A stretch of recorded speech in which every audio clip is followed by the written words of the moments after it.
पाउसी युमफम ओइबा मरुइबा पाउ खरा update तौजरी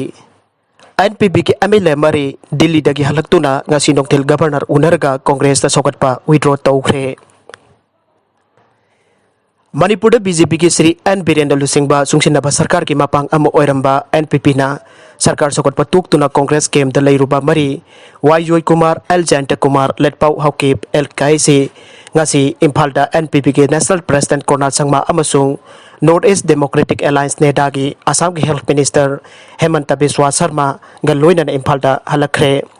Imphal ki International Airport te hek thunglabaga NPP ki National Leader Kornal Sangma amadi nedagi Governor ga Hemanta Biswa galoina na Governor Dr. Nazma Heptullah unaduna sungsinaba sarkar dagi Minister Pham Thadoktuna resign tawduna Congress ta Sougtkiba adu withdraw tawre haina Governor da khangankhre Ngasi airport ta thunglabaga NPP ki MLA mari galoina na Party AC ki President Kornal Sangma na phongdokhibada ngarang BJP ki National Leader sing BJP National President JP Nada Union Home Minister Amit Shah ga unaduna party ki oiba wapum kaya phongdoklamle Losingba ani namunna taraba matung makoina masa masa ki oiba state ki phanana ba lokhalakani aibagi thajaba pirakle President Kornal Sangma na Losingba ani na thajaba piraklabani na party ki MLA mari na Pham Thadoktuna resign tawkhiba adu handoktuna Governor da sarkar asi saugatlagani haikhiba matung inna ngaki matung da Governor unaduna resignation letter withdraw tawkhre tungda Chief Minister N Biren gasu unakhre aire amaromda BJP sarkar da mapang oiriba party singi oiba steering committee ama athuba matamda semlaga common minimum program ge makhada sarkar asi hanakumna makhata na chathabada yanaba lekhre aire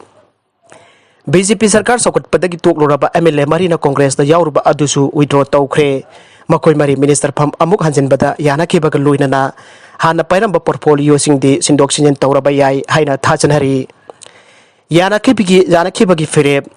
aikhoi gi permission na phangba source ta BJP ki sungsinaba sarkar dagi resign tawduna Congress ta Sougtluba NPP ki MLA mari na BJP ki National President Nada amadi Home Minister Amit Shah unakhiba aduda BJP na lusingba sarkar asigi steering committee ama semba loina na common minimum program gi makhada thabak tawminaba haibo wapam asisu yamna maru oiba ama oikhibane amaromda NPP ki MLA mari na Chief Minister sindokna ba lepkhiba warep adudi kari phirep lorabage handoklabra handoktribra haibudi sapchana khangba ngamdre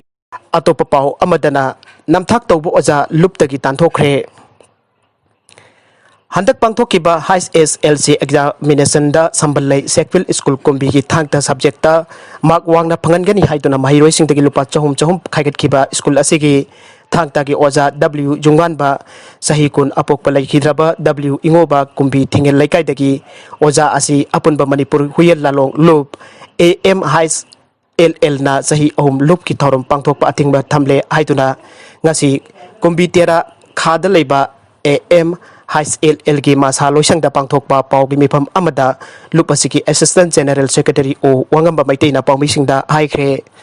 paugi mifam aduda AM High LL gi President Okram Manglem maitei lupasiki President General Secretary o wangamba maitei lupasiki High RD Secretary TI Jaifaba sambalai Sekpil School ki founder M Meda paisa lokre haiduna mahiroi amaki parents M Bogendrona saruk yakhi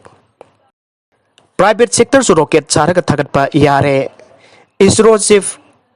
Kesival na haire private sector su space activities haibati rocket chaba satellite chaba aduga launch service power yaragani magna hai private sector su Indian Space Research Organization ki interplanetary mission ki saruk ama oiba yai Union Cabinet na yum sakai chanumita private sector su planetary exploration mission yauna space activities ki thabak singda dang lobada ayaba pikhrabani adum oinamak sibal na ISRO gi thabak torom sing hantan ga dabanate masina makhata na space based activities sing advanced research and development interplanetary aduga human space flight mission makhata na sathagi gani haire aroibada content sing asigi maroiba pau khara asiba paudam jariba Manipur Local News YouTube channel amate Facebook page asidagi yengbiriba punamok pothagatchari loinana channel asina tomda kanarabadi subscribe like and share tawba kawbi gunu punamok pu amukka hanna thagatchari